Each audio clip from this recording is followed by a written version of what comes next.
To Build a Fire by Jack London. For land travel or seafaring the world over, a companion is usually considered desirable. In the Klondike, as Tom Vincent found out, such a companion is absolutely essential, but he found it out not by precept, but through bitter experience. Never travel alone is a precept of the North. He had heard it many times and laughed, for he was a strapping young fellow, big-boned and big-muscled, with faith in himself and in the strength of his head and hands.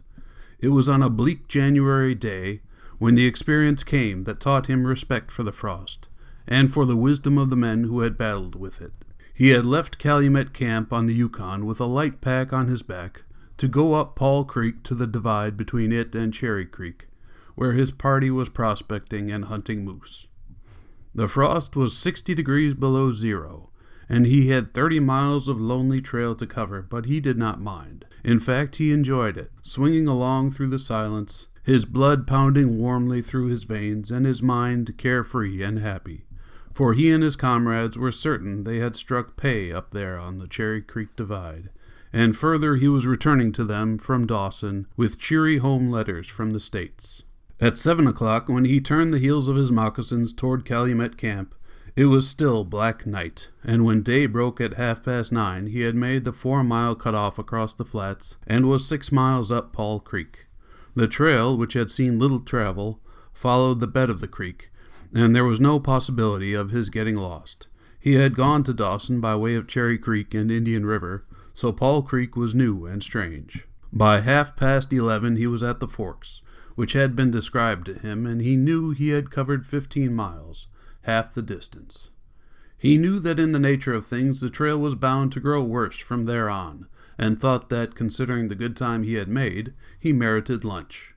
Casting off his pack and taking a seat on a fallen tree, he unmittened his right hand, reached inside his shirt next to the skin, and fished out a couple of biscuits sandwiched with sliced bacon and wrapped in a handkerchief, the only way they could be carried without freezing solid.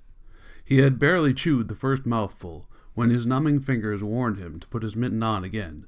This he did, not without surprise at the bitter swiftness with which the frost bit in.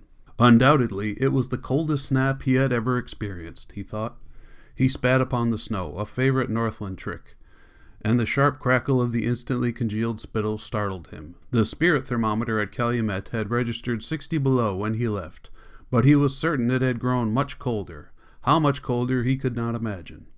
Half of the first biscuit was yet untouched, but he could feel himself beginning to chill, a thing most unusual for him. This would never do, he decided, and slipping the pack straps across his shoulders, he leaped to his feet and ran briskly up the trail. A few minutes of this made him warm again, and he settled down to a steady stride, munching the biscuits as he went along. The moisture that exhaled with his breath crusted his lips and mustache with pendant ice, and formed a miniature glacier on his chin. Now and again sensation forsook his nose and cheeks, and he rubbed them till they burned with the returning blood. Most men wore nose straps, his partners did, but he had scorned such feminine contraptions, and till now had never felt the need of them. Now he did feel the need, for he was rubbing constantly. Nevertheless, he was aware of a thrill of joy, of exultation. He was doing something, achieving something, mastering the elements. Once he laughed aloud in sheer strength of life, and with his clenched fist defied the frost. He was its master. What he did in spite of it. It could not stop him. He was going on to the Cherry Creek Divide. Strong as were the elements, he was stronger. At such times animals crawled away into their holes and remained in hiding. But he did not hide. He was out in it, facing it, fighting it. He was a man, a master of things. In such fashion, rejoicing proudly, he tramped on. After half an hour he rounded a bend where the creek ran close to the mountainside, and came upon one of the most insignificant appearing but most formidable dangers in northern travel. The creek itself was frozen solid to its rocky bottom, but from the mountain came the outflow of several springs. These springs never froze, and the only effect of the severest cold snaps was to lessen their discharge. Protected from the frost by the blanket of snow, the water of these springs seeped down into the creek, and on top of the creek ice formed shallow pools. The surface of these pools, in turn, took on a skin of ice, which grew thicker and thicker until the water overran and so formed a second ice-skinned pool above the first. Thus, at the bottom was the solid creek ice, then probably 6 to 8 inches of water, then a thin ice skin, then another 6 inches of water and another ice skin. And on top of this last skin was about an inch of recent snow to make the trap complete. To Tom Vincent's eye, the unbroken snow surface gave no warning of the lurking danger. As the crust was thicker at the edge, he was well toward the middle before he broke through. In itself, it was a very insignificant mishap. A man does not drown in 12 inches of water, but in its consequences as serious an accident as could possibly befall him. At the instant he broke through, he felt the cold water strike his feet and ankles, and with half a dozen lunges he made the bank. He was quite cool and collected. The thing to do, and the only thing to do, was to build a fire. For another precept of the North runs, travel with wet socks down to 20 below zero. After that, build a fire. And it was 3 times 20 below and colder, and he knew it. He knew further that great care must be exercised, that with failure at the first attempt, the chance was made greater for failure at the second attempt. In short, he knew that there must be no failure. The moment before, a strong, exulting man, boastful of his master of the elements, he was now fighting for his life against those same elements. Such was the difference caused by the injection of a quart of water into a Northland traveler's calculations. In a clump of pines on the rim of the bank, the spring high water had lodged many twigs and small branches.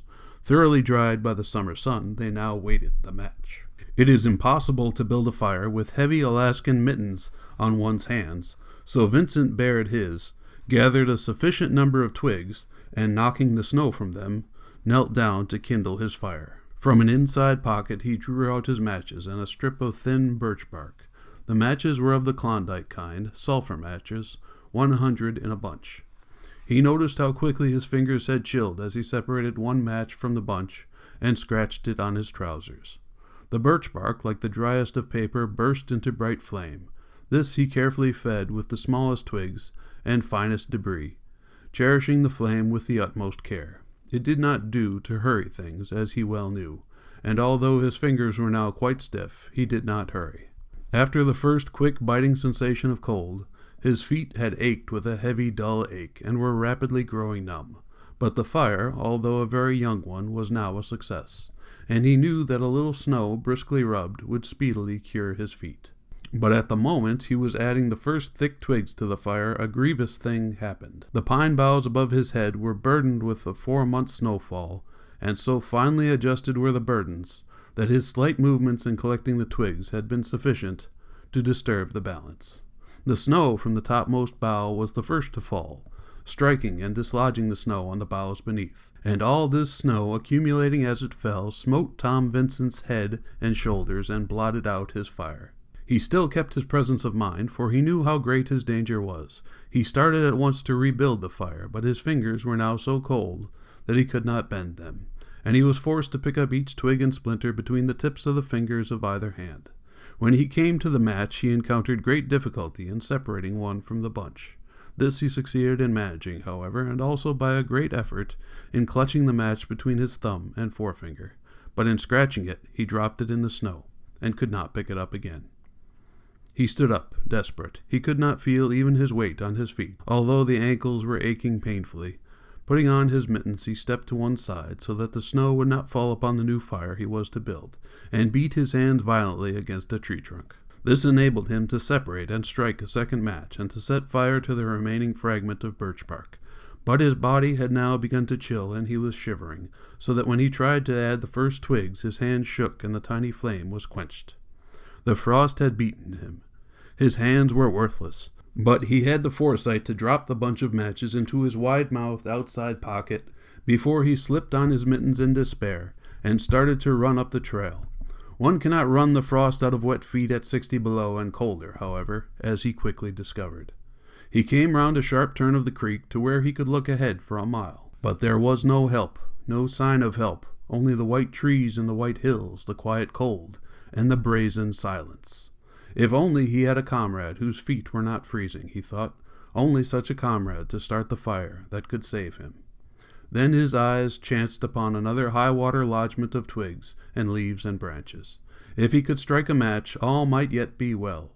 With stiff fingers which he could not bend, he got out a bunch of matches, but found it impossible to separate them. He sat down and awkwardly shuffled the bunch about on his knees, until he got it resting on his palm, with the sulphur ends projecting, somewhat in the manner the blade of a hunting knife would project when clutched in the fist. But his fingers stood straight out. They could not clutch. This he overcame by pressing the wrist of the other hand against them, and so forcing them down upon the bunch. Time and again, holding thus by both hands, he scratched the bunch on his leg and finally ignited it.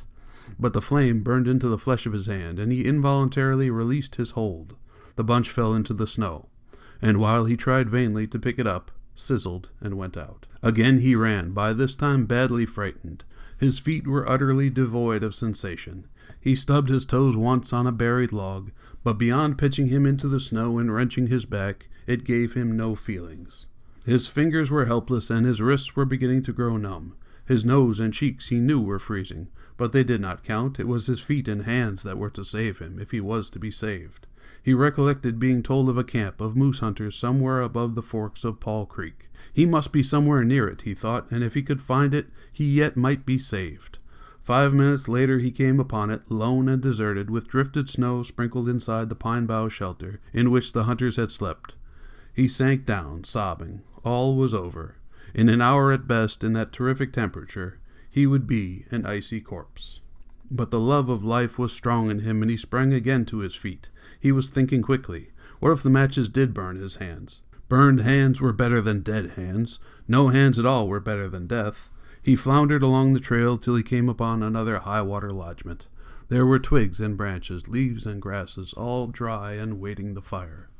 Again he sat down and shuffled the bunch of matches on his knees, got it into place on his palm, with the wrist of his other hand forced the nerveless fingers down against the bunch, and with the wrist kept them there. At the second scratch the bunch caught fire, and he knew that if he could stand the pain he was saved. He choked with the sulphur fumes, and the blue flame licked the flesh of his hands. At first he could not feel it, but it burned quickly in through the frosted surface. The odor of the burning flesh, his flesh, was strong in his nostrils. He writhed about in his torment, yet held on. He set his teeth and swayed back and forth until the clear white flame of the burning match shot up, and he had applied that flame to the leaves and grasses. An anxious 5 minutes followed, but the fire gained steadily. Then he set to work to save himself. Heroic measures were necessary, such was his extremity, and he took them. Alternately rubbing his hands with snow, and thrusting them into the flames, and now and again beating them against the hard trees, he restored their circulation sufficiently for them to be of use to him. With his hunting knife he slashed the straps from his back, unrolled his blanket, and got out dry socks and footgear. Then he cut away his moccasins and bared his feet. But while he had taken liberties with his hands, he kept his feet fairly away from the fire, and rubbed them with snow. He rubbed till his hands grew numb, when he would cover his feet with the blanket, warm his hands by the fire, and return to the rubbing. For 3 hours he worked, till the worst effects of the freezing had been counteracted. All that night he stayed by the fire, and it was late the next day when he limped pitifully into the camp on the Cherry Creek Divide. In a month's time he was able to be about on his feet, although the toes were destined always after that to be very sensitive to frost. But the scars on his hands he knows he will carry to the grave, and never travel alone he now lays down the precept of the North.